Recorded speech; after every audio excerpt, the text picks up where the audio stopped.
Hi, I'm Karen. Welcome to my hometown, Manchester.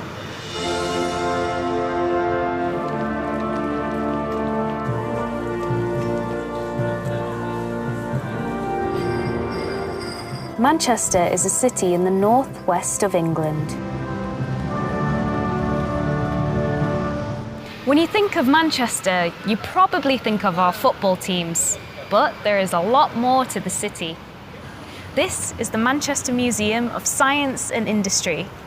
I've come here today because I'm going to find out about the city's link to the British weekend. Like many good ideas, it started right here in Manchester.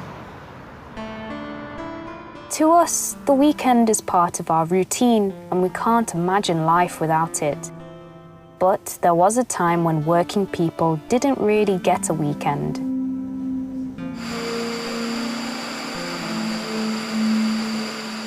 In the 19th century, thousands of people left their homes in the country to find work in the city. Manchester became the first industrial city and it was the home of the cotton industry.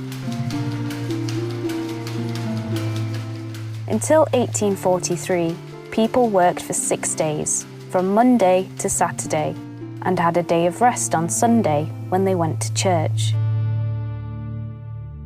The work, like here in a cotton mill, was hard and often dangerous.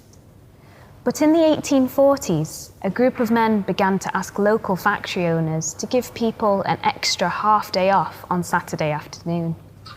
One of these men, Robert Lowes, was the great-great-grandfather of the British actor Sir Ian McKellen.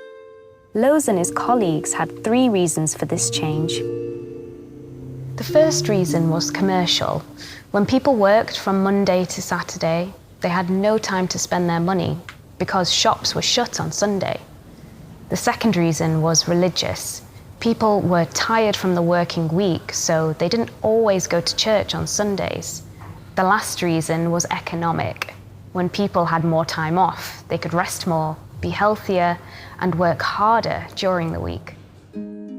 In 1843, Lowes and his colleagues persuaded many of Manchester's factory owners to close their factories at 2 o'clock on Saturday. By the 1870s, all workers had the same 1.5-day weekend. The extra half day made a big difference to people and to society. With more free time, people could relax, shop, and watch and play sports. In fact, Manchester's love of football began at this time. In 1878, Newton Heath Football Club began, and 2 years later, St Mark's Football Club was formed. Newton Heath became Manchester United, and St Mark's became Manchester City. The British weekend has continued to change, and by the 1960s, we had a 2-day weekend.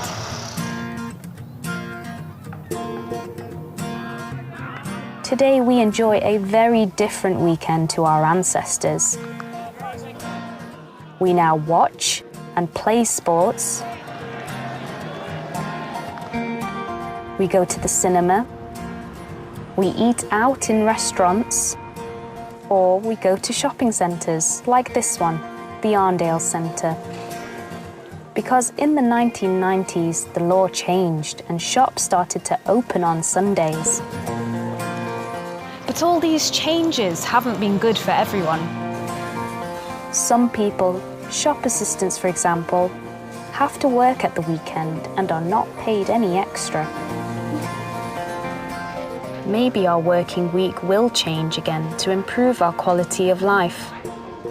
One suggestion is that we make the working week 4 days and increase the weekend to 3 days. In theory, this would be better for the economy because more people would have a job. And we would also spend more time with our families. 71% of British workers think Britain would be a happier place with a 3-day weekend. Until that happens, have a good weekend, a 2-day weekend.